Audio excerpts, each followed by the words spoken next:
Welcome. It's good to see you. For my past finish, what I have to show you today is inspired by the Giddy Stitcher because she showed a needlepoint design.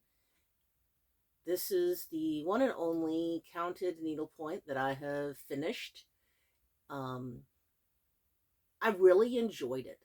It was a lot of fun doing the different design. It has a lot of specialty stitches where you mostly have long satin stitches or long stitches that are crossing in different ways. I've got a lot of Krynic here. There's some flat ribbon-like specialty fibers here.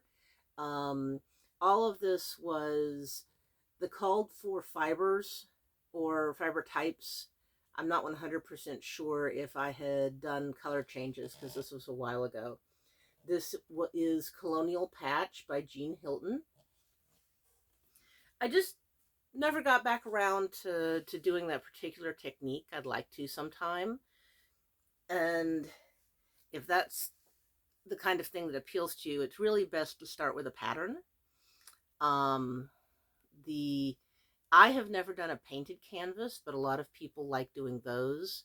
And those, it can also be easier to start with one that has a stitch guide. But this is a great book for looking at needlepoint versus cross stitch, where you're doing something on a canvas with either only a few specialty stitches or all specialty stitches. She talks some about the doing it in general. She talks about lots of different stitches. She talks about finishing methods. This is a needlepoint book by Jo Ippolitos Christensen. I've done very little stitching. I wasn't in the last week. But what I did stitch on, what I was excited about, was moving forward with the embroidery of the Dutch motif sampler. I went looking in my fabric to find a fabric, and well, it all kind of went downhill from there. This is what I selected. It's a 28 count even weave. It's some kind of silvery gray blue. I don't know what the color is or who made it because I didn't keep that record. This is what I've done so far. It's going to say breathe. I wanted to work on a 28 count fabric, and I wanted the finish to be something that I could put in a 16-inch by 20-inch frame.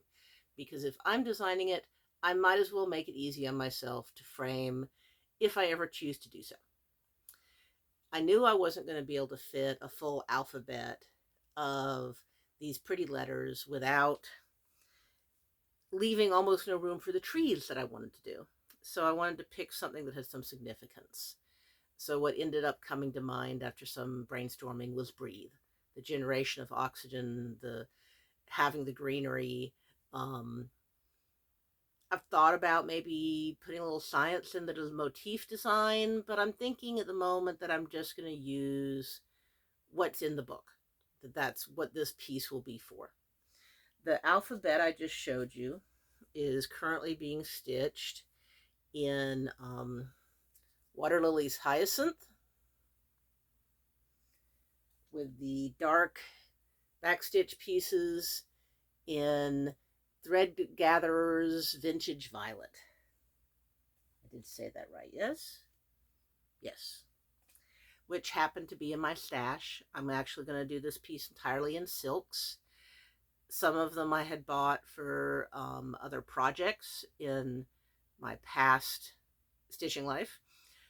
And some of them had come from this wonderful, wonderful grab bag that was a monthly send out before they were as popular as they are now, that instead of working your way through one fiber type, she'd send out, at the time, $10. I'm sure nowadays it would be more like 20 or 25, worth of mixed specialty fibers. Or there was a silk one. Those were actually two different groups, and I at one point was belonging to both of them, and a different range of colors, And I've got a bunch of fibers that are just so cool that I want to use at some point. So for this particular project, I'm going to work in my silks. I'd have kitted out a bunch of colors that everything's a more low key kind of selection that I'd really intended. I mean, by which I mean there's not a lot of dark to light contrast. And on this middle tone fabric, this is going to end up a bit more subtle than I'd originally envisioned, I think. But I think it'll be fun and I want to go ahead and do it. There's a lot of samplers that, partly because of aging, are not particularly dramatic in their color choices, but we'll see how this turns out. This is all an experiment. It's more about getting to stitch the pattern. So we'll see. While I was thinking about this and starting to look at floss tubes, I realized that all these people are talking about stitching on 40 count. And I'm sitting here going, you're doing what now? I mean, I didn't like stitching on 32 count in my 20s. And now my eyes are changing. It's not fun. I mean, I can stitch if I put it here, but if I put it here where I want to put it, it's fuzzy, except I can't use normal magnifiers because I have so much astigmatism. It doesn't seem to work. I should try getting some of the ones that can go over my glasses, though. I haven't tried that yet. I did get a pair of prescriptions for about here, which is the same thing with all the astigmatism, just like one number is different on the prescription, which is really interesting, which has been helpful. But anyway, I did not understand how people were doing this. But I had joined the Long Dog Sampler Facebook group, and I asked the question, are there any tips? And the number of people who, there were even some people who answered in their 70s and 80s who were like, yeah, this is how I do it, which was like, okay, good. I got some great answers. It was a very helpful in the Long Dog Sampler group. And some of the tips were use a lot of light. This one came up a lot. Use extra lamps, maybe an OT light, maybe just something from Amazon that was off-brand, and having the light directly on the fabric. One person suggested going the other way, using a light box. Use magnifiers, whether they were clip-on or something that mounted on the light, or one person recommended a very specific brand called Craft Optics, which is like they have these little loops that go on, that are sticking out like binoculars, but of course on your face, which looked interesting.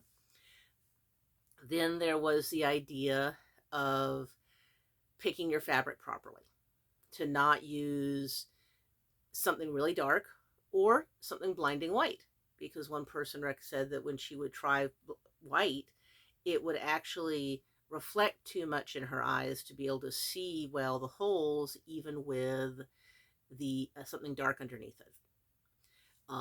For seeing the holes, using the stretcher bars or the Q-snaps or something like that instead of stitching in hand. I probably will not be taking that advice, but it makes a lot of sense that because you're putting it at tension, that the holes open up. Also, whether I should consider an alternative fabric. Do 20 count Aida. I did not know 20 count Aida existed. And then after that, I started going down the rabbit hole of finding a lot more hand-dyed fabric stores that I knew existed. And when I replied to one comment saying that I'd prefer the look of linen or even weave, somebody else replied to my comment commenting that, well, I do too, but when you use 20 count Aida, you really can't tell it's Aida unless you know what you're looking for. So that's an option. Another person stitched 1/1 on 25 count Lugana, which goes down to 50 count. But that was what worked for her. The Another technique was, at least the first time to use, just make sure it was a monocolor pattern, which makes sense in a long dog sampler group. And in the end, though, it really boiled down to using a lot of light. And I can do that, just not everywhere I stitch. If I'm sitting in my stitching chair, if we're not watching a movie where it really does need to be dark, and my family will be frustrated by the little spot of light over in the corner, then maybe I could do that. So now that leaves me kind of sitting there going, do I want to do this? Do I not want to do this? One of the things that's kept me from getting a long dog design, even though I ooh and ah over them, has been the time commitment, and that hasn't changed. But how big they'll be. I don't expect to frame and put up most of my cross stitch. At one point, I did, but that was before we had a lot of art. I have cross stitch up, I have other kinds of needlework up, but we have a lot of realistic style fantasy and comic book based art up in the house, and it just doesn't go. So it's kind of frustrating sometimes, but other times it's like, well, that's not why I'm doing it. I'm stitching because I'm enjoying it, because this is what I want to be doing with my hands. This is what I want to be doing with my time. It's relaxing. So I'll think about it some more, but really that whole 40 count discussion definitely is making me feel like a long dog is more tempting, that even if I have to stitch it with a lot of light and be careful, that I could get one of those really big, awesome designs, and it wouldn't be absolutely huge. It would still be really big because, well, that's what she designs. Now, as a book keeping to the historical theme, I know I already showed you one book, but I had originally been thinking about showing you this book. This is Here Be Wyverns by Nancy Spies, that she graphed from assorted middle-aged sources, sources in the Middle Ages. They are not middle-aged. I am middle-aged. This is actually one of, I believe, 3 different books she did that are on similar topics. This is a center page with some of the designs and model stitching. That shows mostly more of them are pattern designs of some kind. I have never stitched anything from this book, and I'm not suddenly going to rush out and start a project on it, I hope. But it's still a book that I've held on to for years. They're still in print somewhere. I did look them up. It looks like you can still buy them from Amazon and so forth. This particular one notes it's from 2002. It's kind of a neat resource. And it's fun that, just like the Dutch embroidery motifs, that somebody took the time to collect a lot of designs from the historical sources and provide them. So it's an option if that is an era or a pattern style that you're more interested in than the one that I'm currently working with. So that's all for today. Have a good day. Goodbye.